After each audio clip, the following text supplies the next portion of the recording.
Strong Opinion Sports is powered by FanDuel, the exclusive wagering partner of the CLNS Media Network.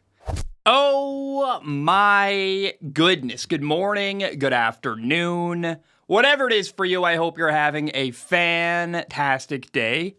My name is Zach Schomler. This is Strong Opinion Sports, episode 580. Welcome in. Today we're going to talk about Thursday Night Football from last night, the Eagles and Minnesota. I went back and watched the Raiders-Broncos game. I'll comment on that. Most of the show today is going to be questions from Patreon. It's kind of a casual Friday. Let's hang out. Let's talk about sports. Let's have some fun. I do want to give a warning. I feel like I'm taking a risk recording this episode for this one reason. There is a dog in a building, I believe it's the building next door, just going insane all morning. And I waited 3 hours hoping, like, eventually this dog is going to get bored of barking all day and just stop. It hasn't stopped. I am not convinced you can hear it in the background. I can hear it. It's driving me crazy. I want to, jump off a bridge. However, I don't think you can hear it. So if it ruins the show today, I apologize. I'm not sure what else to do. I've waited, and I've been waiting this dog out, and it hasn't stopped. I don't know. I mean, maybe there's a gas leak. Maybe the dog's trying to warn us of a gas leak, and I know of a guy whose house blew up in San Francisco from a gas leak, got a ton of money. Maybe this is how I become a rich man. Maybe, although more likely the dog probably just has separation anxiety, which, me too, man. I get it.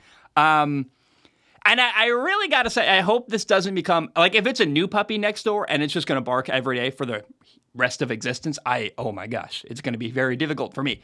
You know what, though? Hey. What? Yeah, holy crap! I should have just started recording it 3 hours ago, because the minute I started talking, it's done. Maybe he just wanted to hear the sound of my lovely voice. That's what the dog wanted. Now that I've stopped, we can't stop. Now that I've started, we can't stop. We just got to keep on going. Unfortunately, though, I do got to take a break. Let's do a break real quick. We got to pay the bills. Get ready for the NFL season with incredible offers from FanDuel, America's #1 sportsbook. Right now, new customers can bet $5 and get $200 in bonus bets guaranteed. On top of that, all customers who bet $5 will also get $100 off of NFL Sunday Ticket from YouTube and YouTube TV.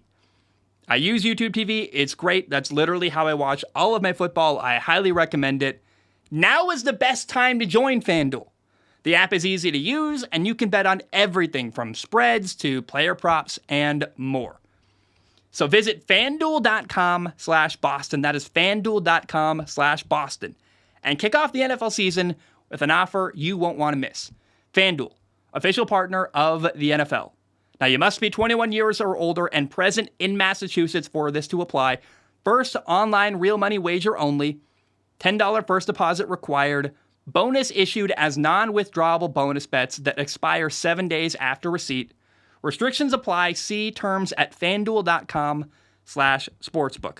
Hope is here. GamblingHelplineMA.org or call 1-800-327-5050 for 24/7 support. Play it smart from the start. GameSenseMA.com or call 1-800-GAM-1234. The NFL Sunday Ticket offer ends on September 18th, 2023.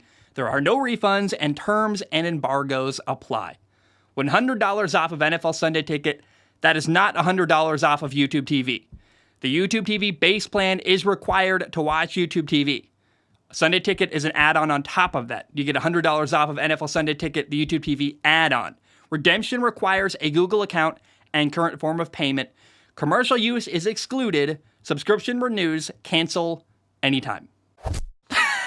You would never believe the minute I said, let's take a break, we got to pay the bills, the dog went, I don't understand, man. Let's jump in. On Thursday Night Football, Philly beat Minnesota 34-28. And this game was closer than I expected. I thought Philly would kind of run away with the game. The Vikings center was out with an injury. Their left tackle, Christian Darrisaw, had an ankle injury. He started the game, didn't finish the game. By the end of the game, Minnesota was on their third-string left tackle. And somehow, despite having 4 turnovers in this football game, 4 different players on the Minnesota Vikings had a fumble on Thursday night. Somehow, Philly still won 34-28. They made it a close game. I'm not sure how Minnesota made it interesting and close, but they did. It's also worth noting last year Minnesota was 11-0 during the regular season in one-score games. So far, the Vikings are 0-2, and in the first two games of the year this year, they lost both games by one score. Not trying to say I told you so, but we all saw this coming. It's very rare for a team that has a magical year, like Minnesota had last year, wins a ton of crazy close games. It's just hard to repeat that process the next year afterward. This game was a very tough situation for Vikings quarterback Kirk Cousins. I mentioned it. Their starting center did not play with a back injury.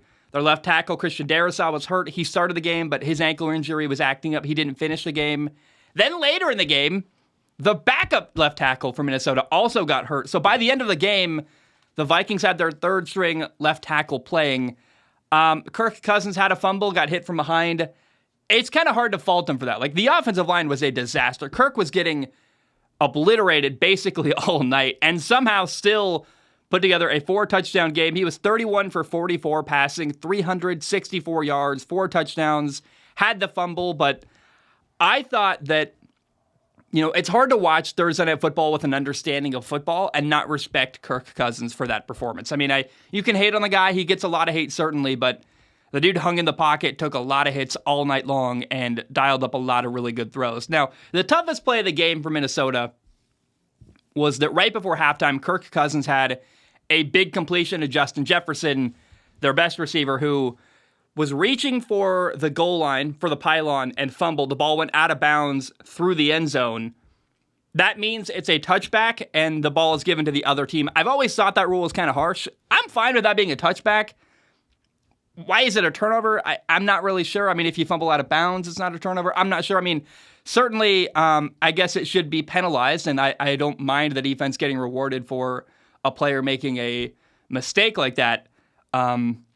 But I did always think that rule was kind of harsh. Regardless, it led to Minnesota having this awesome play, would have been down at like the 1-yard line. Instead, it's a turnover, and Minnesota got 0 points on that drive. 0 points in that moment is a difference in the football game. And you can hate on Justin Jefferson. I don't think that's fair, but you can if you want to. Now, it's worth noting that Minnesota is 0-2. They had a loss week 1 by 3 points, a loss week 2 by 6 points. In week 1, Minnesota had 3 turnovers, and week 2, on Thursday night, they had 4 turnovers. It's a really bad way to start your year, especially if you're losing a close game. Like, Minnesota's been in both games they've played this year. It's been close, it's been interesting, they've had a shot to win, but they keep shooting themselves in the foot, and it's a problem. By the way, their running back, Madison, I know his name, but I can't remember it right now. I want to say it's Alexander Madison, but that feels like a political name from like the 1850s, so I have no idea. I'm sorry. I'm blanking on the name. I'm not going to look it up. I can't. Right now, I'm blanking on it. But the Vikings made a very conscious decision to get rid of Dalvin Cook. Right now, the running back replacing Dalvin Cook isn't doing enough. It's not great. 2 weeks into the season, Kirk Cousins, the Vikings quarterback, has really insane numbers, 708 yards passing, 6 touchdown passes. However, got an interception and 3 fumbles. So 4 turnovers, 6 touchdowns. It's tough. I will say his offensive line has been pretty messy. He's been getting hit a ton in both games. It's a difficult way to win when your quarterback is getting hit all night long. And whether you like Kirk Cousins or not, I think he's playing fairly well in a tough situation and deserves some respect for that. I implore you, go play quarterback in the NFL, getting hit every single time you drop back. And not only getting hit, getting like obliterated and thrown to the ground and hit really hard and still dial up 6 touchdown passes in 2 weeks. I think you have to respect what Kirk Cousins is doing in spite of the turnovers. But, last night, that's a tough loss for Minnesota. It's hard to win, though, when you have 4 turnovers. Now, Philadelphia, honestly, I thought had kind of a slow start to this game.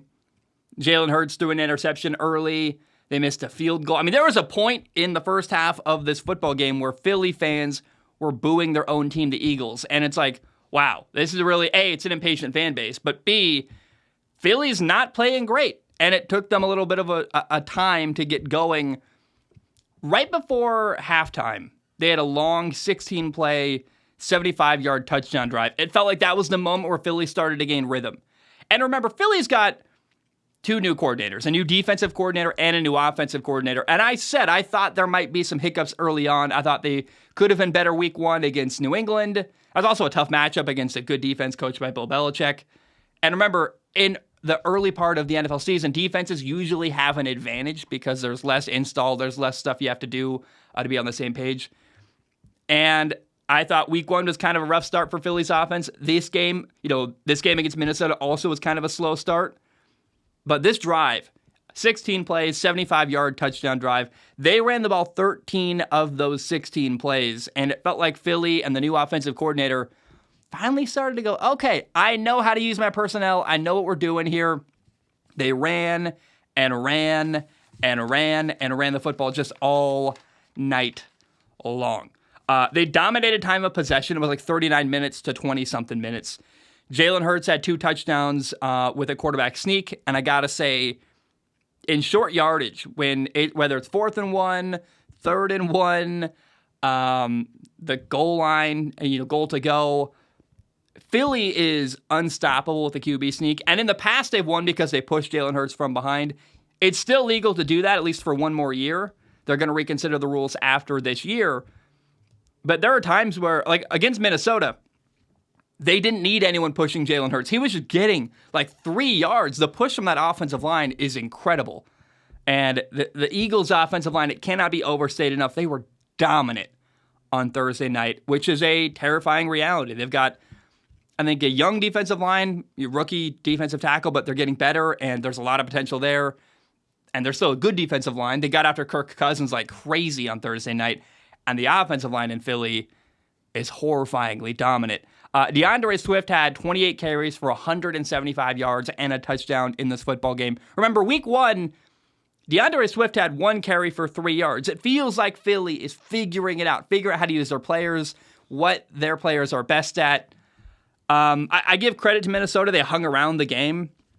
Again, when your offensive line is in chaos, it is really, really hard to score 28 points and stick around. And I thought it was kind of cool. Vikings rookie receiver Jordan Addison had a long touchdown catch. He beat one-on-one coverage. It was a nice ball by Kirk. Even better play by the receiver. Also, by the way, Eagles receiver Devontae Smith had a long touchdown.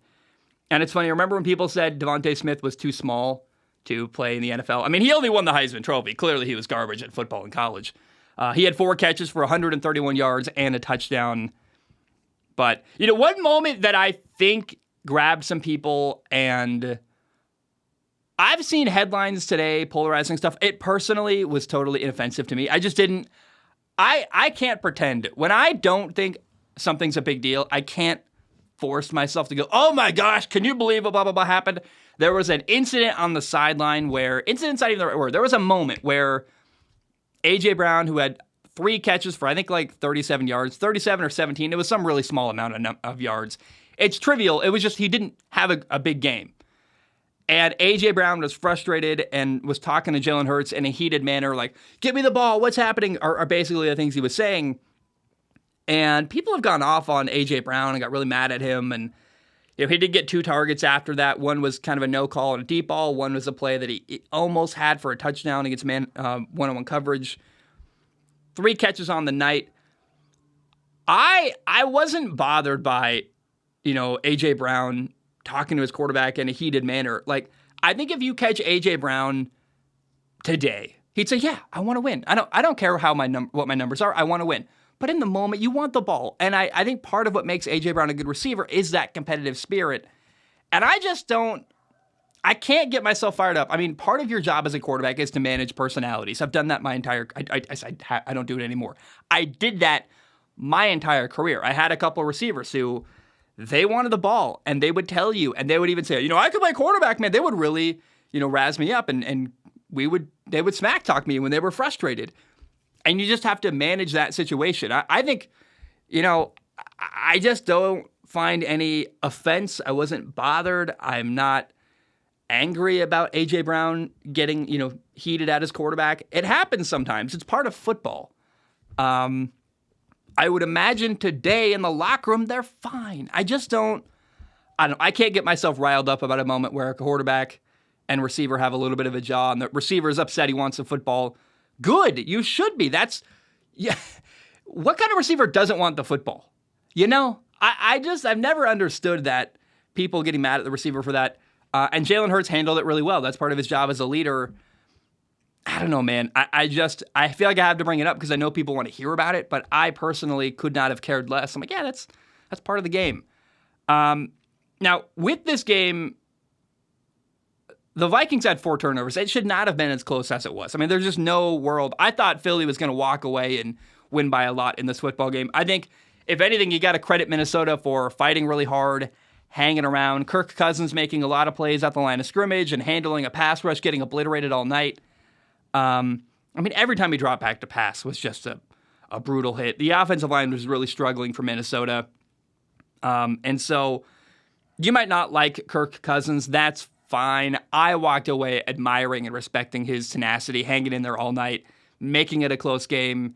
And if I don't want to say, this is a bit inflammatory and mean, but if Justin Jefferson doesn't get, the word I want to say is greedy and reach for that pylon and instead just holds onto the ball, goes out of bounds at the 1-yard line, Minnesota might have won that football game. I mean, I really thought Philly had opportunities late in that game to pull away and put together a long scoring drive and, pull away by 3 scores and make it, not possible for Minnesota to come back. They didn't do that.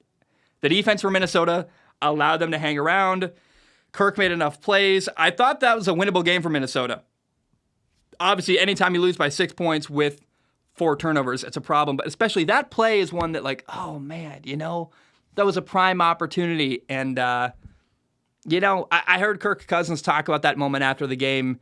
He said, we do talk about ball security, and we don't want receivers reaching for the pylon because you can fumble, and that can happen unless it's 4th down or the end of the game. But Kirk actually found a way to put it on himself, which I think is really cool. I mean, Kirk said, I could have thrown a perfect ball, and then he doesn't have to slow down at all and can run into the end zone untouched. So I like Kirk, that leadership in the moment, to find a way to take the onus on him. That's the right way to handle that. That's, again, part of playing quarterback. And, I wonder, Kirk gets so much hate and so much criticism, and I almost wonder if he wasn't so nice and wasn't so willing to take the blame and willing to take the criticism, if he would actually get stood up for a little more. I just thought Kirk played really, really well and had a fumble, but man, the way he hung in the pocket all night against a really difficult pass rush to play against, I just thought Kirk played really well and did the best he possibly could. Now, one more thing worth noting about this Thursday night football game, first one of the year. First of all, I absolutely hate watching games on Amazon Prime. I don't even have Amazon Prime. I had to watch on my roommate's TV, in the living room, because I'm like, I don't have Amazon Prime. I'm good. Why don't I need that? And it was I didn't like it last year. I hate that I'm forced to watch games on Prime this year. It drives me nuts. I almost, the game airs at 2 p.m. Hawaii time, and then I know they're going to replay the game every night on NFL Network. I thought about, during the first quarter, I couldn't rewind or fast forward. I absolutely hated it. I was like, you know what? I might just wait till 6 o'clock and watch this game tonight, Thursday night. Actually, Thursday night Hawaii time rather than Thursday afternoon Hawaii time. I ended up watching the game live, but oh, man. I don't like watching games on Amazon Prime. I hate that it's not on TV to me. It's I don't want to watch games here. Although one thing important to say, the reason why I started bringing up the first game Thursday night of the year, I thought Kirk Herbstreit, the analyst, and Al Michaels, the play-by-play announcer, had better chemistry than they had last year. They're getting better together. Last year was pretty rough. I mean, a lot of the Thursday night games last year were awful. Remember that historically bad Broncos-Colts game that was maybe the worst game, one of them in NFL history? So they had some bad games to work with, but Kirk and Al Michaels, I thought, did a better job in this game than they did in any game last year, and I think they are deserving of a shout-out. Wow, so dog barking. Can anyone hear the helicopter? Just the background noise in this show. I might as well be back in the truck. There's just things going on like crazy all over today. That's what happens when you live in a giant urban setting in the middle of a big city. I went back and watched the Raiders-Broncos game from week 1. The Raiders won 17-16. You know, I don't have a lot to say about the Raiders. Credit to them. Jimmy Garoppolo had 2 touchdowns, 6 incompletions on the day. I was surprised the Raiders won. I thought the Raiders played better than I expected. And one thing worth noting, I thought Jimmy Garoppolo looked like a really good fit with head coach Josh McDaniels and his system. That's interesting to me. I remember I had really low expectations. I believe 5 wins for the Raiders. They've already got 1. And I'm not a big believer in Josh McDaniels or Jimmy Garoppolo. Now, there was a moment in this game. Jimmy G got hit. It was a personal foul, but he had to stay out of the game. And I'm like, oh my gosh. Early in the first quarter, Jimmy Garoppolo's already hurt. I believe it was on the first drive. It was the first drive. Jimmy Garoppolo had to stay out of the game for 2 plays on the goal line in the Raiders' first ever drive with Jimmy Garoppolo. So the minute I saw Jimmy Garoppolo go to the blue tent, the injury tent, I'm like, first drive? Oh my gosh. We will see if Jimmy Garoppolo can stay healthy all year. But I will say Josh McDaniels and Jimmy G worked very well together week 1. It looked like a good fit. Jacoby Myers had 2 touchdowns. He's actually injured and not going to play. Has a concussion, won't play week 2. But hey, Raiders, better than I expected. Well done. Now, it was a weird game. Denver lost by 1 point, 16-17. Denver had a missed field goal and a missed extra point. That's the difference in the game. Their kicker, Will Lutz, basically is the reason why they lost. The field goal was a long 55-yard kick, but you're in Denver. The ball literally sails farther up at that high elevation. And I thought the kicker missed opportunities, but Denver's offense didn't miss many opportunities. Denver only had the ball 6 times in that entire football game. And they scored on 3 of those 6 opportunities. And one of the 6, they missed a field goal. So really, they could have had 4 scoring drives of the 6 times they had the ball. They only punted twice, Denver did, all game long. And it's rare to only get the ball 3 times in the first half and then 3 times in the second half. That's just, both teams ran the ball a lot, had a lot of time of possession. And it's also interesting, you can't really blame the Broncos defense for the loss either. Denver had a goal line stand where they picked off Jimmy Garoppolo on 3rd down because of penalties. They were on the goal line for like 6 plays in a row, and the Raiders got 0 points on that drive. I thought the defense did a fairly good job, made some plays when they needed to. Their safety, their safety, Caden Stearns got hurt. He tore his patellar tendon.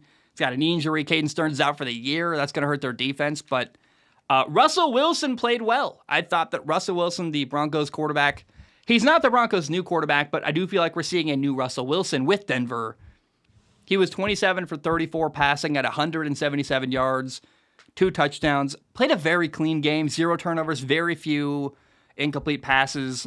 One was on a ball where he clocked it before halftime. And Russell Wilson moved really well. He extended plays, got out of the pocket. Both touchdown passes were on plays where he extended the play, got outside of the pocket, threw a touchdown pass. I thought Russell Wilson looked very good week 1, actually, and made me, despite the loss, this is a tough game to lose. It's a close one. You lose by 1 point.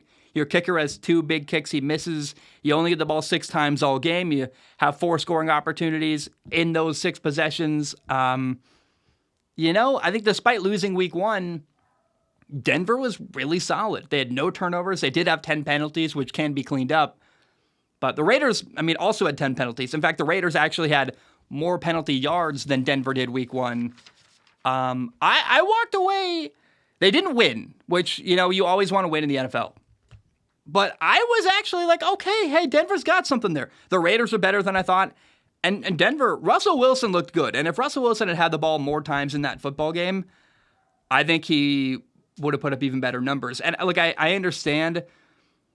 The Raiders' game plan was we're going to have a lot of time of possession. We're going to run the ball. We're not going to give the ball very much to Denver. Neither team had the ball very much because both of them were running the football a lot. The clock was running down quickly. It felt like a very fast game to watch in the NFL. And the Raiders came out on top. But I walked away, I don't know if the word is satisfied, but okay, this could work. I liked what we saw from Sean Payton in the Denver Broncos week 1 with Russell Wilson. Now, Donovan wrote in about it.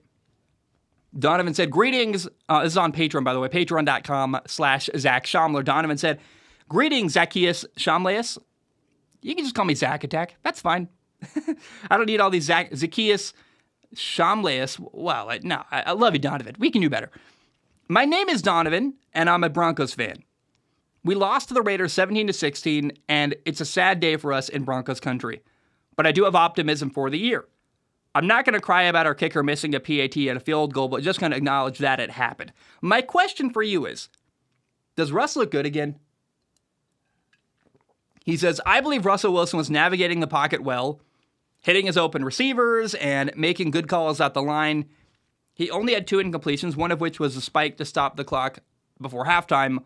What say you? I think you're wrong there. He was 27 for 34 passing. He had 7 incomplete passes. One was a spike to stop the clock before halftime. But Donovan, I think you're thinking of his stats. He was 15 for 17 going into halftime, which that's awesome. But the rest of the game was completed. He did have 7 total incomplete passes on the day. What say Zach? What say I? Can't even talk. Russell Wilson was good, man. I really did. I walked away, despite losing, encouraged for the Broncos. Like, hey, Russ looks good. The defense had a goal line stand. They only gave up 17 points. I thought that all around, I don't know that Denver's going to be a great football team this year. Like, they might not win 12 games and go 12-5, nothing like that. But what I can say confidently, Denver never had a game like that last year with their head coach, Nathaniel Hackett. Never once did we see the Broncos look as competent and as organized as they looked in week 1 under Sean Payton. Already, I'm like, it's a better Broncos team. They might have lost, but they are. Russ looks good. He looks efficient. He's extending plays well. They're buttoned up. They're doing good stuff. I really just thought that the Broncos were so bad last year. It's an easy, actually, job for a coach to come in and make them look better. But I thought that the Broncos were already much more, what's the right word here? Organized, productive, and on the same page than they were last year. And I walked away with confidence. So yeah, I don't know how long it's going to take before Denver's getting a lot of wins and looks like they did with the Saints and Drew Brees, but I do have confidence Sean Payton's going to work in Denver. Week 1 was a great example of like, hey, they're not losing games for really dumb reasons. Maybe you can argue the kicker missing 2 kicks is dumb. And I can take a loss where you lose on a field goal and an extra point rather than whatever happened with Nathaniel Hackett last year. I mean, they were losing for like just 50,000 reasons all in one game. You're like, hey, everything is a disaster and it's chaos and horrible here. So I'm just happy to see the Denver Broncos not be a chaotic mess like they were last year. I walked away feeling good about Denver, despite the loss after 1 week. By the way, did anyone see Deion Sanders today in response to Jay Norvell, the coach at Colorado State, criticizing him? You know, I take my hat and sunglasses off when I talk to grown-ups. Deion Sanders responded to that comment not by hating on Jay Norvell, not by lashing out, not by anything. He told his team they made it personal. I really can't say enough. Deion never goes out of his way. I've never thought of I can't find an example of Deion tearing another person down. In fact, all I have found is Deion praising his opponents, praising the head coach at TCU, praising Trey Sanders, their running back, giving them credit, being kind, going out of his way to be generous to other people. Even after Matt Rule, the head coach of Nebraska, was kind of a punk in the offseason and said bad stuff about him, Deion never stoops to that level. I don't know what was happening, whether Jay Norvell is trying to get recruits to say, he's like, oh, you might think Deion's disrespectful. I'm your guy. I'll take my hat and sunglasses off when I talk to the media. I don't know how you can look at Deion Sanders and not feel like he's the most respectful coach actually in college football. Nick Saban, every coach I can think of at some point has lashed out and said something bad about another coach. Not Deion. Not Deion Sanders. He doesn't tear other people down. It's one of his core philosophies, and I love it. Now, here's what Deion did, though, in response to Jay Norvell. Rather than lashing out, rather than saying something disrespectful, rather than stooping to that level, what he did, because Jay Norvell said, when I talk to grown-ups, I take my hat and my sunglasses off, Deion Sanders bought his entire football team at Colorado gold sunglasses for their game at Colorado State. I can't wait till they all walk out wearing dang gold sunglasses to the game. It's going to be fun. It's going to be awesome. It's great television. And look, I think that Minnesota against North Carolina could be a good game this weekend in college football. There's another one I'm blanking on that I can't remember, but there's like one other game I'm like, that could be good. But the game I'm going to watch, and it's Colorado State. And if it's a 50-point blowout, I'm going to watch all 4 quarters. That sounds fun and exciting and interesting. So I can't tell you the last time. I think it's just because I'm a fan of Colorado right now. I'm a fan of Deion and what he's doing. Because I would imagine an Alabama fan, when Alabama beats Georgia or Alabama plays Tennessee and Alabama wins, they haven't beat Georgia like that in a while, but I would imagine when you watch an Alabama football team blow out an opponent in the SEC 55-14, you're having a blast the entire time. I finally understand the feeling of a fan of a team. I'm not a Colorado fan. I want to be clear about that. If Deion Sanders left tomorrow, I no longer care about Colorado. I'm a Deion Sanders fan. But because I love him, because I love that team, and I'm compelled by what they're doing, when they blow out Colorado State like 55-14 on Saturday, I'm going to watch all 4 quarters and have a great time doing it. And I cannot wait. Pray to God, though, no one gets hurt. If Shedeur Sanders gets hurt, their quarterback, I am not as confident that Colorado can dominate and win. So let's pray Shedeur Sanders, their quarterback, stays healthy. All right, before we get into Patreon questions, I got to pay the bills, so let's take a short break and hear from our sponsor. Hey guys, it's kind of a big deal here. I'm actually trying to help you, so don't skip the ad. I know that when you listen to a podcast, you skip ahead. I know that because that's what I do, but don't skip this one. We got Factor as a sponsor, and I was sitting down to prepare my little ad read. They give, I write a piece of paper with a bunch of notes, and I'm like, okay, what are they offering? What's the deal here? Usually it's like 10 to 20%. You're like, okay, factor.com/SOS, whatever. And no. They are offering 50% off to Strong Opinion Sports listeners. And here's what they are. Factor is a meal kit service. You can get 50% off. Go to factormeals.com/SOS50 and use code SOS50. And straight up on a human level, if you'd be kind of silly not to investigate, it's a great deal.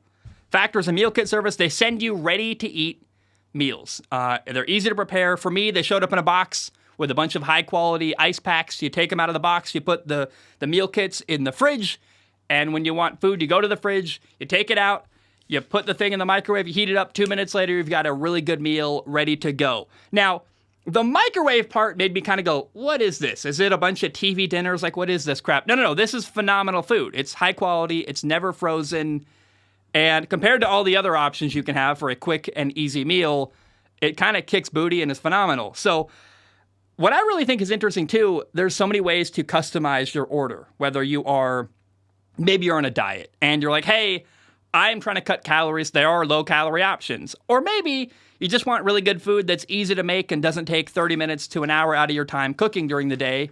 Like for me, I'm really busy with football season, and it's an incredibly valuable thing for me to go to my fridge, grab a really good meal, pull it out, put it in the microwave. 2 minutes later, I've got a good meal ready to go. I saved a lot of time. It's cheaper for you and better than takeout or delivery. I used to drive for a delivery service. Guys, those prices are not good compared to this.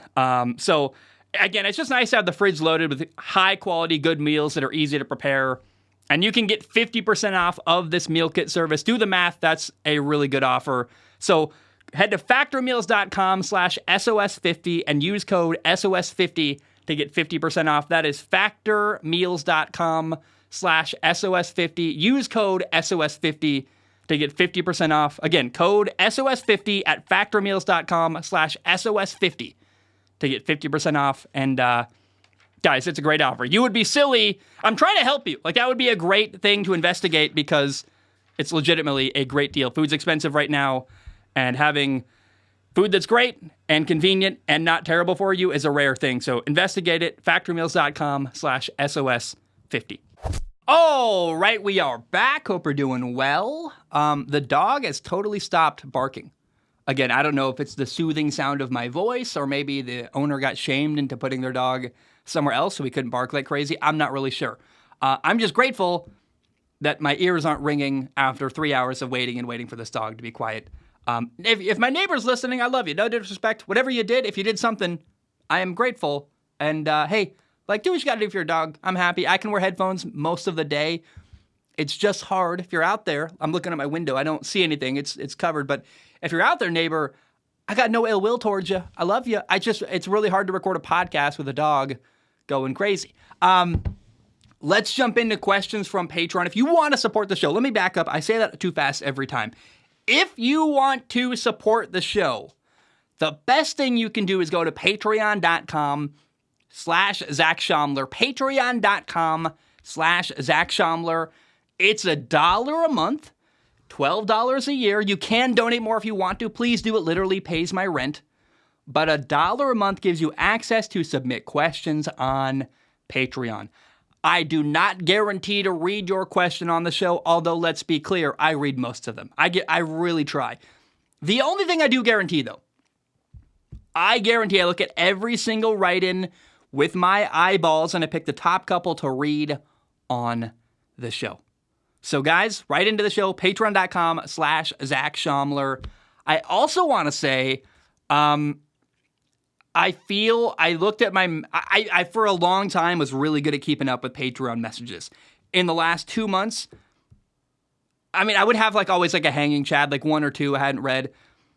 I'm at 99 unread messages on Patreon. It's giving me extreme anxiety.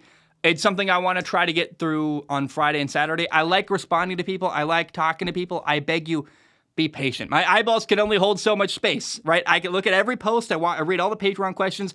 I'm having a hard time keeping up with the messages right now. I'm grateful for all your kind messages. I'm doing the best I can. I love you. I appreciate you. And I'm still working. I got to sit down. Probably today. I didn't have time to do it yesterday. I was working and watching football, and I watched the Raiders game and the Broncos game and the Eagles game and recorded an episode and wrote this episode. So today I hope to sit down and figure out how to properly connect Discord to the Patreon.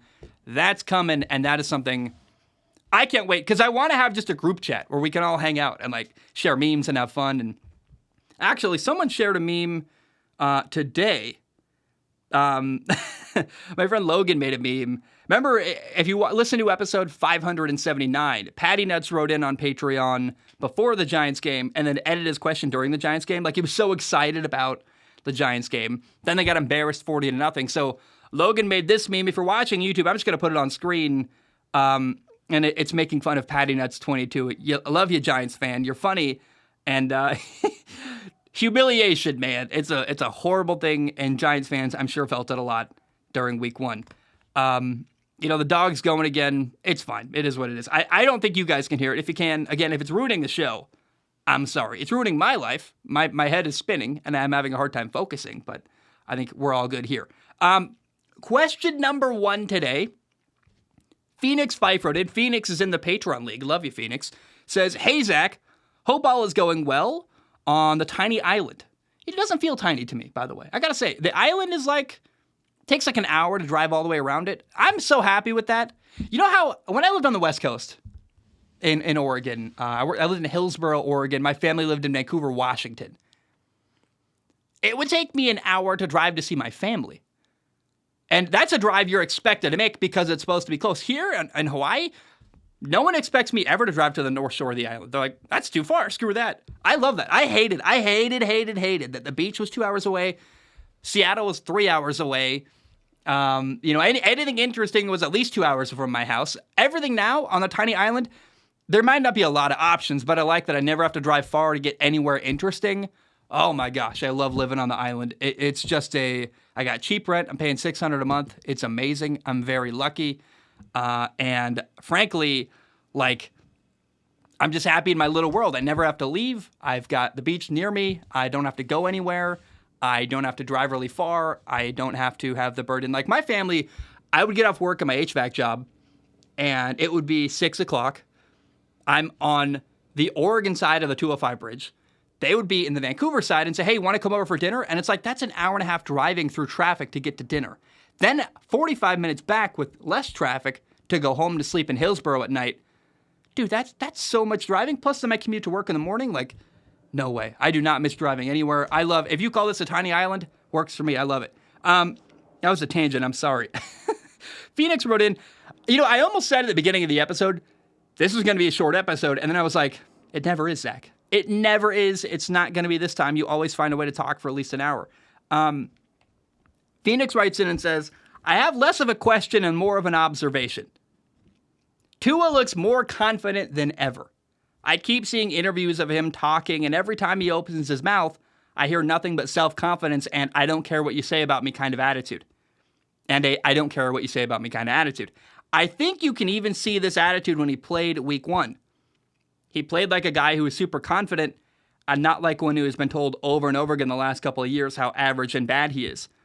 I wonder how much of this is because of his coach who has shown immense faith in him, or if he's just tired of hearing all the noise and wants to shut everyone up. Either way, I think Tua is primed for a big year, and I'm so excited to see what the Dolphins do this year. One of my favorite things about Tua is Tua likes playing football. Tua doesn't like being a star. I really think that's true. I think Tua is someone who doesn't want to be in the spotlight. He got married and didn't tell anyone. It was literally a secret for a long time. I think Tua, part of what I love about Tua is my favorite quarterback as far as the human being. I love his family. He's from Hawaii. Awesome guy, underdog. People haven't believed in him. Does great stuff on the field. But one thing I like about Tua, so I'm a sports commentator. I do a podcast. I've got, hundreds of thousands of people who listen to my show every month. It's kind of overwhelming. I don't want to be a celebrity. I really don't want to be a celebrity. I want to talk about sports. I love making podcasts. I'm a nerd. I love football. But I don't really want to be recognized. I don't really like getting criticism. I don't really like having people talk about me. I know that's an oxymoron because it's important for my job to have people paying attention to me. But I read a book that really helped me, and I probably need to reread because I can already feel the things creeping back, is The Subtle Art of Not Giving a F. That's not the title of the book. The title of the book has the more in-your-face word. The Subtle Art of Not Giving a F. I wonder if Tua read that book, straight up. He does come across like a guy who is at peace where he's like, I'm a quarterback. I love playing football. I love throwing the football. I love reading defenses. I don't really like the media. I don't really like being a celebrity. And I'm at peace about that. I think Tua is kind of in that place right now. So I think, yeah, he doesn't care what anyone really thinks about him the way it used to. But let's be clear.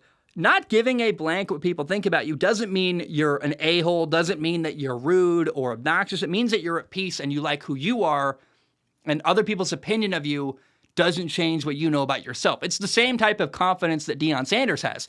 That's why I find Deion so attractive to pay attention to. He's inspiring and motivating for me. As someone who I struggle with criticism and I struggle with people attacking me. I literally put out a video yesterday, finally, I got so sick of people writing me emails and sending me messages on Instagram being like, you're a sellout. I hate that you took sponsorships from this specific sponsor. I'm like, fine. I talked about it on episode 577. Let me just make a clip and put it out for the public to help people understand better why I made that change to the channel, why I started taking a specific sponsor. So I need that. So I need to grow in that area for sure. Tua is killing it, man. Tua does not seem to care. In the healthiest way possible. Yeah, he wants to do a good job. He wants to be good at his job. He wants to care for his teammates, all that stuff. But if you criticize him, he knows who he is. He's got peace about that and isn't bothered. Unbothered is a great way to put that. Took me 5 minutes to get there. And it's undeniable that Tua has the perfect coach for him. It's hard to imagine who Mike McDaniel wouldn't work with. Mike McDaniel is... So while Tua is my favorite person in the NFL, personality off the field, I love Tua as a man. I think he's awesome. Mike McDaniel, I think, is all-time my favorite head coach in the NFL. His communication style, his way of building confidence with his players, the way he talks to them, the way he's got this attitude of, we're all in this together. Mike McDaniel says, instead of talking down to you, I'm going to talk to you on the same level. We got to work together so we can win on Sundays. By the way, Mike McDaniel goes into the office at 3 in the morning. He has a history of he struggled with alcohol abuse in the past. He got fired from the Houston Texans staff, Gary Kubiak. Look up it's 856 or something. There's some crazy number of days that Mike McDaniel wasn't in the NFL. There's a great video if you want to watch on YouTube about Mike McDaniel and his journey getting back to the NFL and how he will never take it for granted again. I find that so relatable and compelling. How can you not love Mike McDaniel and what he's doing in Miami? And one thing Mike McDaniel does is he makes Tua feel confident. And part of your job as a head coach, in my opinion, is to make your players feel confident. I love seeing Tua comfortable and confident in who he is, and part of that has to have come from his head coach, Mike McDaniel, from day one, believing in him, supporting him, in him, being unwavering in that support of him. Mike McDaniel never allowed anyone to believe other than the fact that he believed in Tua. Even when Tua was hurt, even when backups would play, this or that, there was noise everywhere.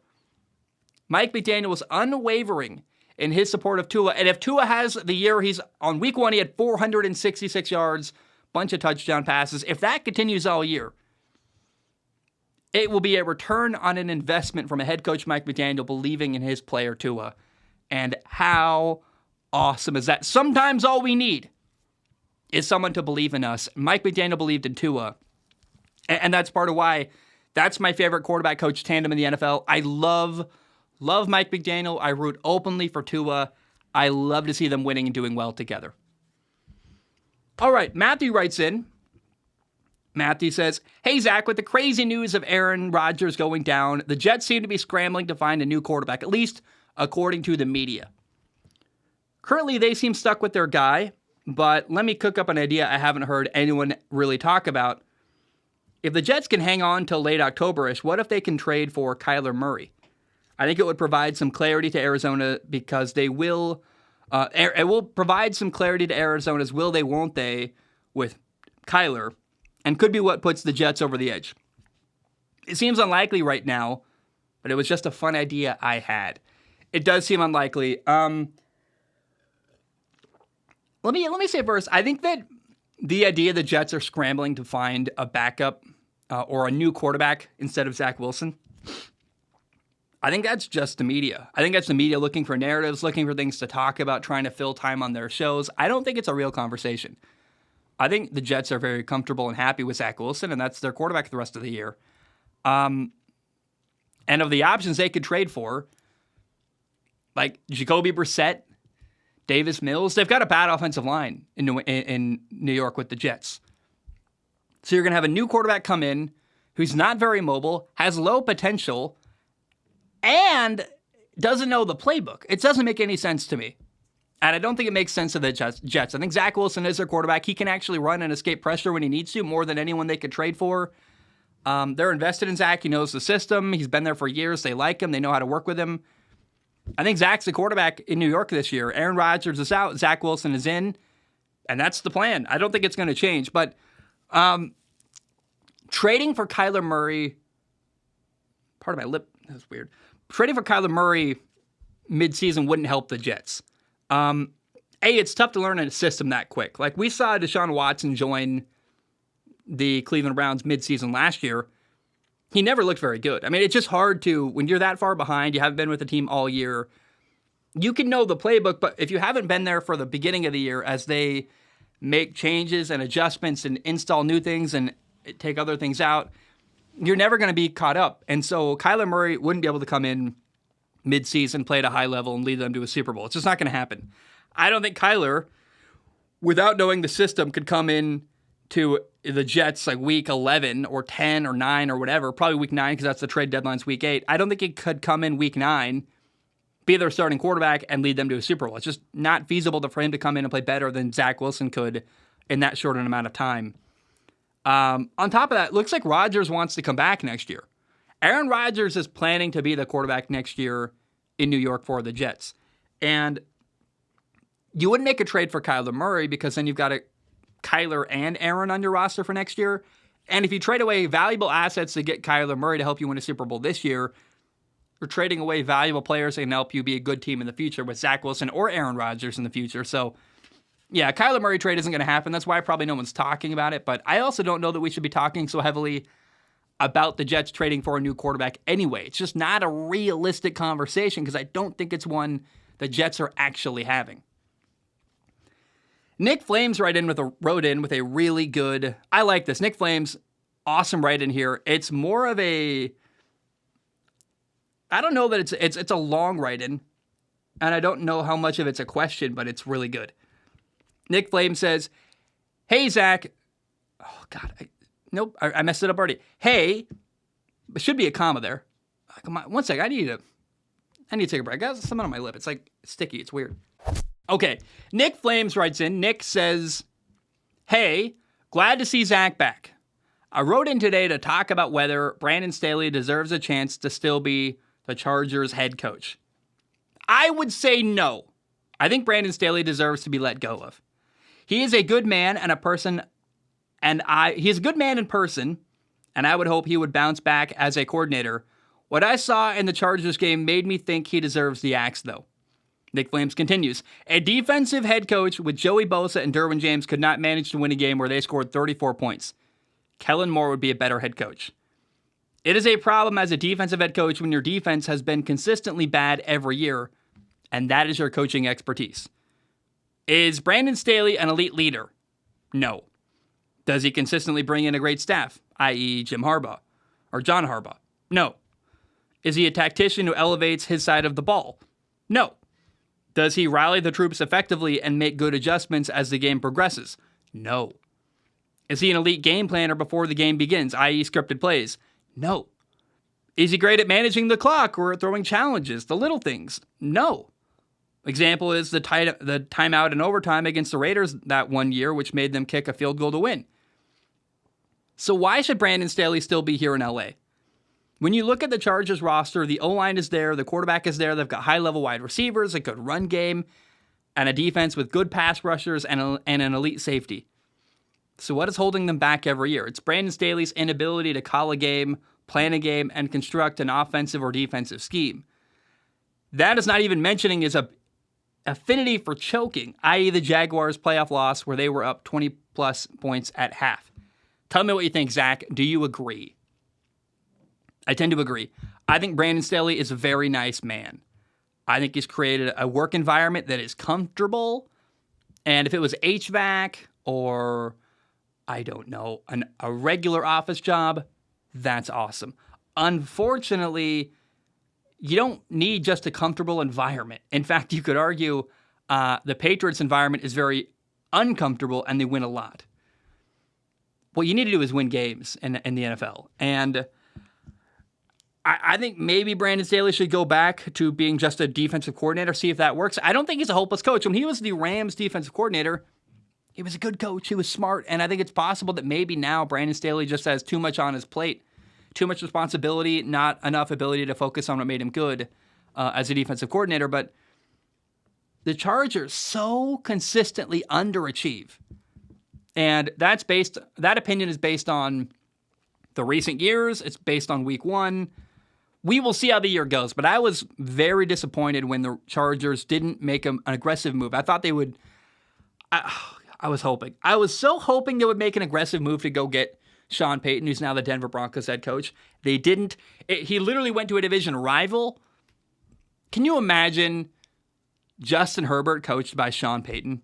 How fun and exciting that would be. And I almost wonder if Sean Payton was holding out, hoping he could get that job. It's frustrating. It's sad. It's irritating. And, Kellen Moore is doing a great job as offensive coordinator.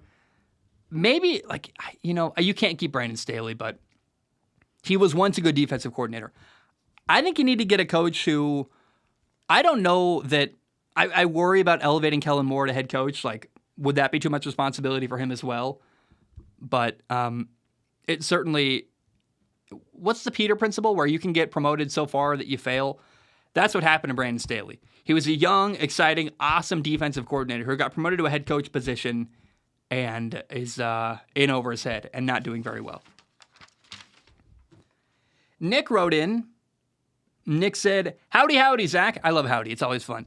Said, I've been hearing everyone talk about how the Cardinals will trade Kyler Murray at the end of the year. To me, this makes no sense. I get they might get 2 top 5 picks in next year's draft, but I feel like it makes more sense to keep Kyler and trade either one or both of the top 5 picks and try to build up your roster for the future. The roster as it stands doesn't seem ready to win within the next 2 or 3 years, so why the risk ruining a rookie quarterback now when you have a shot to build the roster and find the quarterback? It might even be possible that they could build the roster to better fit Kyler and not need a new quarterback. We'd love to hear your thoughts and opinions. P.S. Madden 12 is better than Madden 11. Totally disagree on Madden. Madden 11, better playbooks, better physics. Everything's better. I love Madden 11. Madden 12, hey, it's better than the new Madden, so I'll take that. And they're similar enough that I could play Madden 12 and have a great time. If you're going to keep Kyler Murray, then you don't trade the draft picks away, for sure. You just use the draft picks. If you got 2 top 5 picks, you use them to build around Kyler. Maybe you trade down and collect even more first-round picks and a second-round pick or 2. That's possible. But, I mean, what kind of difference would, like, a great receiver or 2 with Kyler Murray make? I mean, we saw Joe Burrow do really well with a great receiver or 2 in Cincinnati. Maybe the same could be said for Arizona. I don't know, man. Like, it'll be fascinating. I just want to bring attention to this. I think it's possible the Cardinals do stick with Kyler Murray. He is expensive and small and been injured, so I could see plenty of reason to move away from him. And also, like, if Caleb Williams goes to Arizona, I mean, think of the marketing opportunities, how big of a deal that would be. Caleb Williams is the biggest star in college football, right? Like, he's everywhere. And that market in Arizona could use a star like Caleb Williams, bringing a lot of attention with him. So we'll see what happens. I'm fascinated to see what Arizona does. It's so far away from now, but April 2024, what are the Cardinals going to do with their quarterback in the draft? I can't wait to see what happens there. It's going to be, the story of the draft will be Arizona, I think, undoubtedly. Like, that's going to be so interesting. The story of the draft, Arizona, and then how many quarterbacks go where? Because I think there's like 5 or 6 talented quarterbacks who could go in the first 3 rounds in this 2024 NFL draft. It's going to be really, really interesting to me, and I can't wait to see it. Fran writes in, Fran, I want to say ahead of time, I don't have anything to add to your write-in, but it's just a good write-in. Fran, it's creative, it's fun. Listen to Fran. Fran says, hi, Zacharoni's Eyes. I have been a longtime viewer and just recently joined Patreon. Today I was thinking, if starting quarterbacks were superheroes or villains, who would they be? For example, I had Lamar Jackson as the Flash, super fast but a bit errant, and growing and becoming a leader. Joe Burrow as Captain America, great leader and never giving up. Josh Allen as Thor, amazingly strong and talented, becoming a great leader but still errant at times. And Aaron Rodgers as Iron Man, crazy talented, smart, cocky, but helping develop a young Spider-Man in Zach Wilson. Keep up the amazing work. Fran, I got nothing more to add. I did think about it. And I've always liked the idea. I've tried multiple times to try to make a segment like this, like Derrick Henry as Hulk, stuff like that. And I just can't. I know superheroes really well, by the way. I just can't. My brain can't connect them. I don't know why. I literally sat down one time and tried to think of them, and I was like, they're just not quite landing for me. But you hit all the good ones. Lamar Jackson as Flash. Joe Burrow as Captain America. Josh Allen as Thor. I'd love to see what Tua is. Like, what superhero is Tua? Aquaman's a good idea there from Hawaii. What's up? Aaron Rodgers is Iron Man with Spider-Man and Zach Wilson. Like, that's a fun idea. I love that one right there. That's like a good... someone should make that art, by the way. Make the art of... or someone should make the art of, like, Batman and Robin. But, like, Batman when he's crippled. And so, like, Robin, Zach Wilson becomes, like, Nightwing and kind of takes over while Batman's crippled and recovering with Aaron Rodgers. Like, someone should make that artwork. That sounds really fun and interesting. Like... I don't have money for this. I think you have to pay to start making AI art. I would love to someday make AI art. Like, one idea I have, type into AI art generation, see what they make. Aaron Rodgers as Batman, Zach Wilson as Robin. Aaron Rodgers as Iron Man, Zach Wilson as Spider-Man. Like, that's such a fun, easy idea. I'd love to see what AI would create. AI kind of terrifies me, but the AI art idea would be fun to play around with, and I've never figured it out. It looks like it takes a long time to process. You have to pay for it. I'm like, I'm good. But someday that would be fun to mess around with. I also don't know how to make money doing it. It just seems like it'd be fun and expensive, kind of an expensive hobby.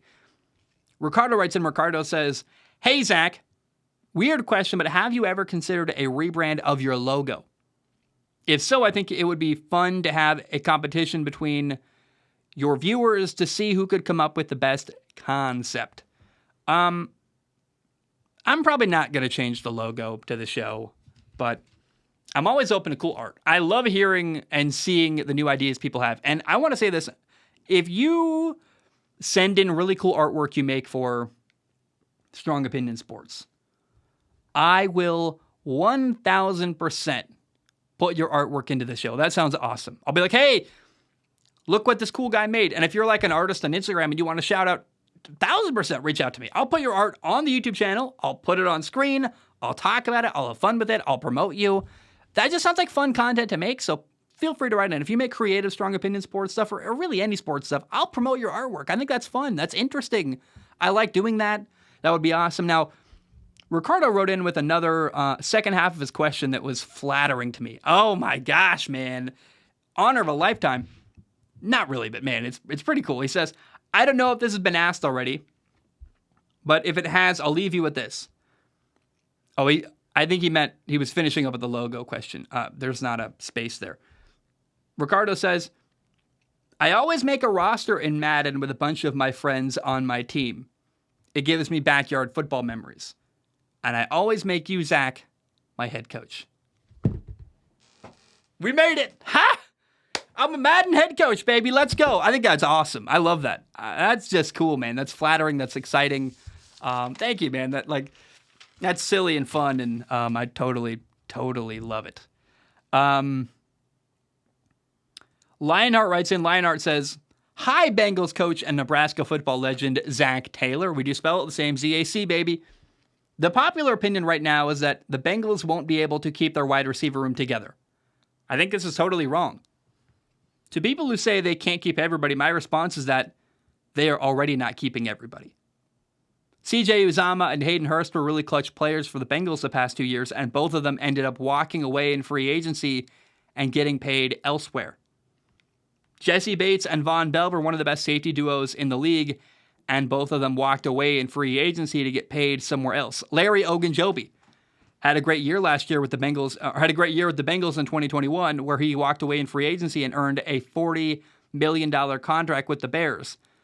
A failed physical took that away, but my point still stands. All of these players left and got the bag in free agency. The Bengals could have and perhaps should have paid these players, but they opted not to because they know they have some very expensive contracts coming up. You've already been seeing them sacrifice other position groups on this team, in addition to selling naming rights to their stadium to save enough cash to keep these three together. In my opinion, the Bengals will have no problem keeping Joe Burrow, Jamar Chase, and T. Higgins from a cap standpoint. The real story should be how the Bengals are going to keep a good supporting cast around those three in years to come. This isn't really a question so much as it is me attempting to use your show to push an agenda, so sorry about that. Keep up the great work. Dude, you never have to apologize. It's a great write-in. That's really insightful, man. Good players that have walked away. Larry Ogunjobi, Jesse Bates, Von Bell, CJ Uzomah, Hayden Hurst. A lot of players have not gotten paid in Cincinnati because they knew they had to pay their 3 stars. But you're right. The question is, can they pay other people? You got to draft well.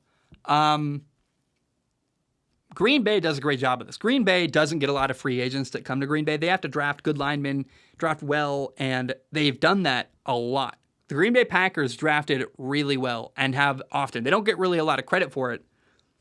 But when you're not going to pay high-level free agents, you got to do well in the draft. And if you can build your offensive line that way, through the draft, second, third, fourth-round picks, year in and year out, that's a formula that allows you to win with a couple really expensive contracts in Cincinnati. Okay, Tadhg writes in. Tadhg says, Zach, when does Nick Saban get on the hot seat? In the same breath, when does Bill Belichick get on the hot seat? Never. Never. Saban, Belichick, basically never. Bill Belichick has 6 Super Bowl wins. Nick Saban has 7 national titles, 6 with Alabama. Nick Saban has developed countless NFL players. In my opinion, you win that much, you get the right to leave whenever you want. Seriously, you have the longest leash in imaginable history. I can't imagine, given how old they are, they can ever win so much they get fired before they retire. And we saw the end of, it's a bad word now, but Joe Paterno walked away, and he was like a skeleton when he retired. I mean, he was just, it was unceremonious, but he wasn't winning at a high level. He wasn't at his best, Joe Paterno. He was an old man, barely keeping it together. Now, he left for other reasons, i.e. Jerry Sandusky, but I think when you win a lot and you mean a lot to a university, you get the right to leave whenever you want. You can stay as long as you want, barring some crazy controversy, i.e. Joe Paterno, unless Belichick is doing some crazy stuff on the side or Nick Saban's doing horrible stuff that's really offensive, which I don't think they are. They've earned the right to walk away whenever they want. By the way, it's so cool. Saban and Belichick are friends and used to work together in the NFL. Look up Bill Belichick, Saban in Cleveland. It's really interesting. So to me, they're unfireable. I mean, frankly, like, in fact, go ahead. If you fire Nick Saban, he'll get a job the next day. Same with Bill Belichick. So I think Belichick could have a harder time. I mean, it's really sad. If either of them ever got fired and tried to go somewhere else, it would suck to watch them have to rebuild the institution they built between New England and Alabama. But it's worth noting, we saw that Nick Saban is now doing Nick Saban Thursdays on the Pat McAfee show. I've got a theory about that. I think Nick Saban is quietly trying to counter what Deion Sanders is doing. Deion Sanders is speaking to young people. Deion Sanders is going to dominate in recruiting. Nick Saban said, how do I get in front of young people and make people understand how cool and relatable I am? You go on an open platform with Pat McAfee every week, answer some softball questions, and show how fun and personable you can be. I think it's a great move for Nick Saban. And I thought that, Kirby Smart's not doing that. Brian Kelly's not doing that. They got their own, weekly coaches shows, but it's not the same as a national gigantic audience like Pat McAfee has. And so the smartest thing that any coach did in college football to counter what Deion Sanders is doing, taking over the sport, Nick Saban going on the Pat McAfee show once a week every Thursday to share his personality and help him with recruiting. So remember, every time you watch Nick Saban on the Pat McAfee show, that's a marketing campaign. And if Nick Saban wants to market on Strong Opinion Sports, he's welcome to do it anytime. I love that stuff. I love promoting people. Yeah, it's just awesome. Great, really smart, big brain move there. Jake Bobo, Offensive Rookie of the Year, writes in. That's his little campaign, I guess. Says, hello, Zach and Black, reference to the not only critically acclaimed Will Smith movie, but also to your black shirts, baby. Hit my mic. Jake Bobo, I'm not going to say the full name ever. Jake says, I had an interesting narrative I want to see your opinion on. I want to hear your opinion on this interesting narrative. In the 2022 NFL Draft, we saw two pairs of players selected in the top 4. We saw 2 pass rushers, Travon Walker and Aiden Hutchinson, go 1 and 2. And we saw 2 corners, Derek Stingley and Sauce Gardner, go 3 and 4. But as of right now, it looks like the player that got picked second was the better player. However, how will these picks look in 5 years? I think it's possible that Travon Walker and Derek Stingley were picked first because they have higher upside. And it's not a surprise that in their first years, Hutchinson and Gardner played better. What say you? Maybe in 5 years. I mean, Travon Walker's a better physically gifted athlete than Aiden Hutchinson, but Aiden Hutchinson is the one making plays now, right? Like, did you watch Week 1 Lions against Kansas City? Aiden Hutchinson was a force and a menace to work with. I mean, what's funny is they play Aiden Hutchinson, then Travon Walker play Kansas City back-to-back. So now we get to see Aiden Hutchinson.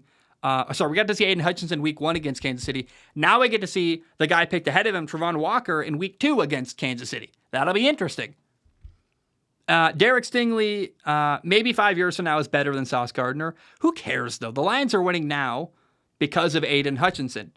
The Jets' defense is great now, in part because they got Sauce Gardner.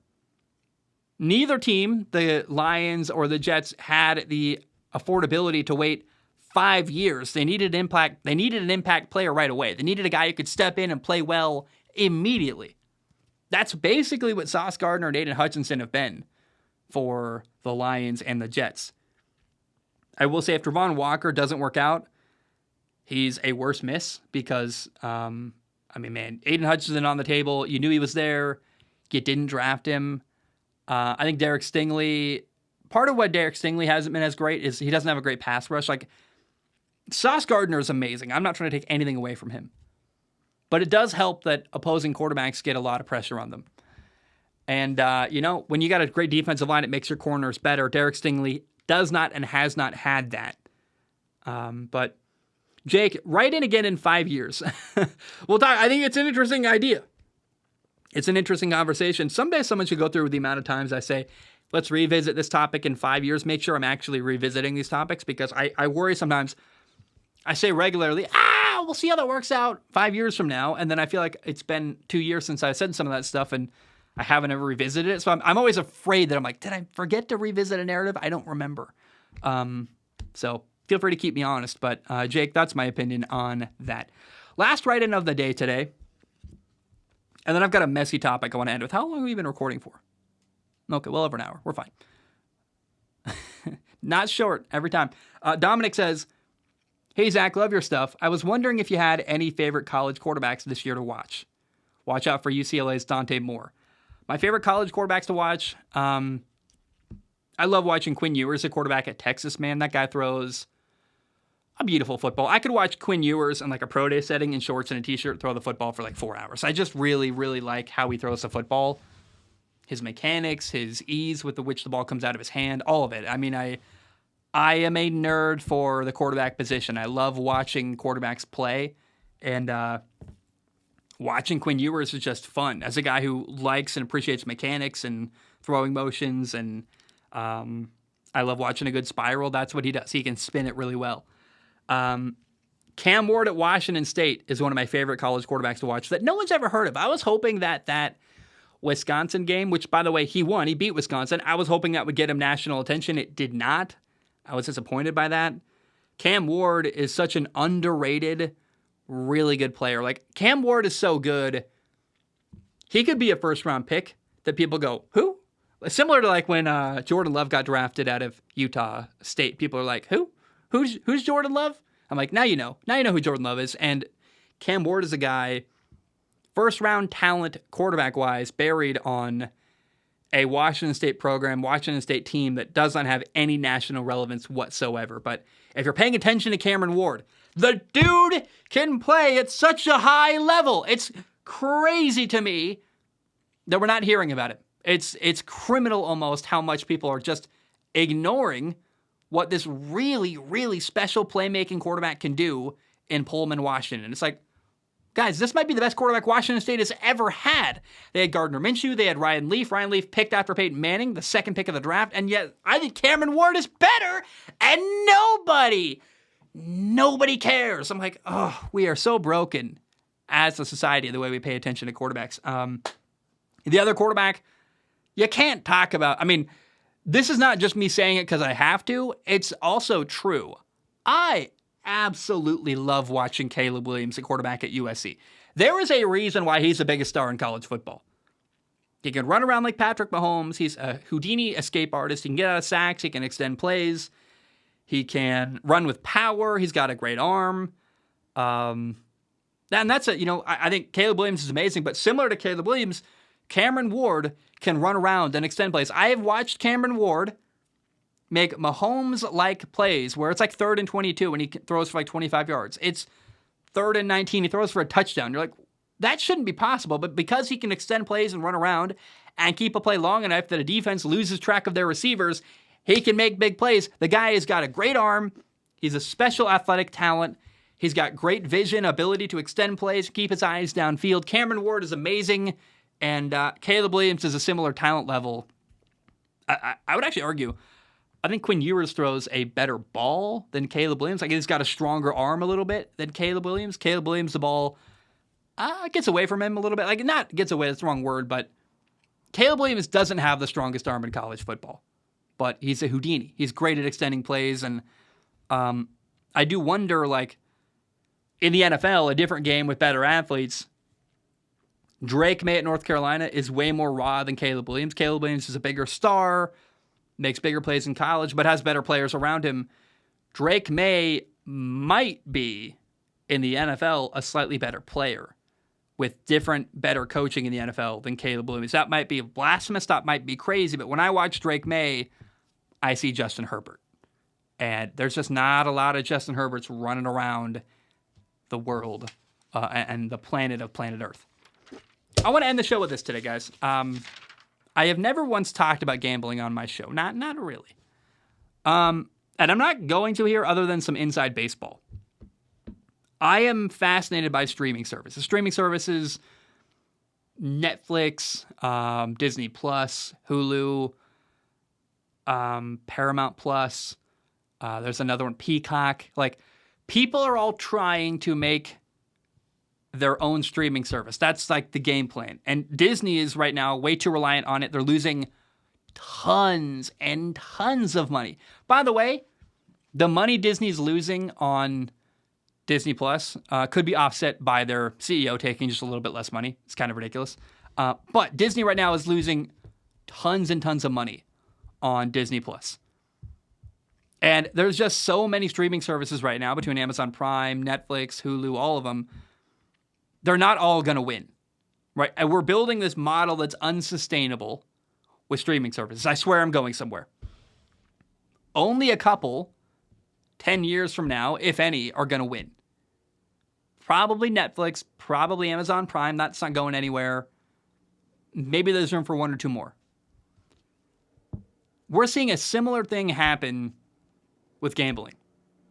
FanDuel, DraftKings, Fox Bet didn't work. It failed. Barstool had a partnership with Penn that they didn't work. They actually sold Barstool back to their former owner. And Penn is now partnering with ESPN to start ESPN Bet. ESPN, a gambling service. And what I'm trying to say here is that we're in the early stages of gambling being legalized in America. Very similar to, like, actually the, got to be careful. I don't want to say the wrong word here. The weed industry. Let's just say it, right? There was a crash in the weed market where it got legalized in Oregon like crazy. And then there was so much supply, not enough demand. The prices went way down, which is great for consumers, but it tanked the weed market like crazy. Like, no one was making money anymore. We are seeing it's a new emerging market, sports gambling. And big companies are spending a lot of money in marketing to try to be the ones that win the initial war, to get the most people in. Giving away like $200 in free bets off a $5 thing, spending a ton of money in advertising. By the way, the advertising money in gambling this year is less than it was last year. That's interesting to me. So what we're seeing is a world where everyone's trying to win and be the number one gambling company. I think the two that are going to win are FanDuel and DraftKings. They are the two best and the two top dogs, in my opinion. But everyone's trying to do it in their own way. ESPN has now thrown their weight into the ring. Rather than partnering with FanDuel, rather than taking the money that FanDuel or DraftKings would give ESPN in a partnership, they've decided to do it themselves. That's a mistake, in my opinion. It's going to cost you a lot of money to get it off the ground. Then you're going to spend a lot of money in advertising.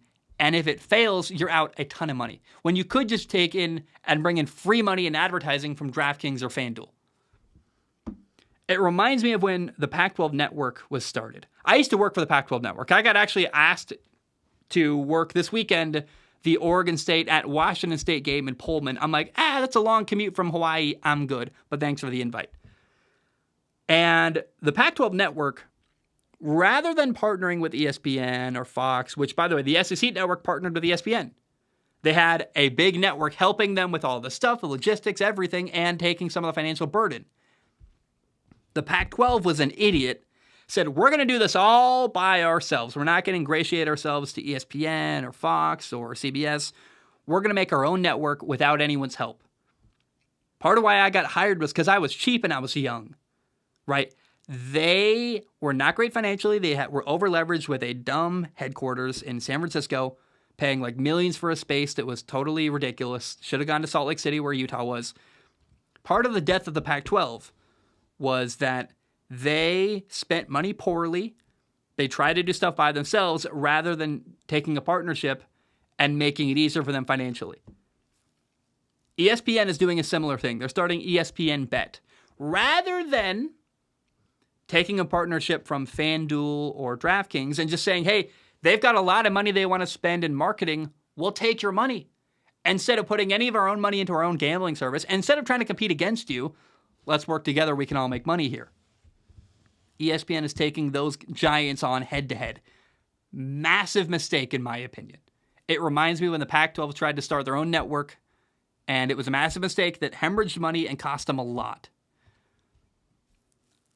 ESPN is now rumored to be in conversation of being sold to Apple. I am worried about the future of ESPN. I don't love ESPN. Their programming kind of sucks. They're very stuffy. I used to work for them as well. They drove me nuts. Like, I was a camera operator, and they were just corporate and a pain in the butt.